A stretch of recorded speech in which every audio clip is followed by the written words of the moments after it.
Welcome back again mga mom and sir sa ating channel, the GFC Chicken Farm. Ang ganda ng araw ngayon kasabay ng mga magaganda at malulusog na sisiw na bagong pisa ngayong araw. Alam nyo ba na bagay ang pangalan ng farm na ito?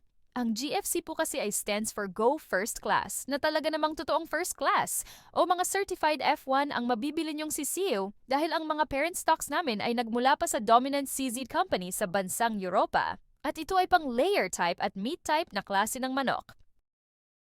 At dahil dyan, malalaman mo rin agad kung kailan mangitlog o mag-breed ang mga ito at kung kailan pwede sila katayin. Ito ay dahil sa tulong ng mga guides na ibabahagi namin gaya ng tamang sukat ng pagpapakain, vaccination program, and other guides dito.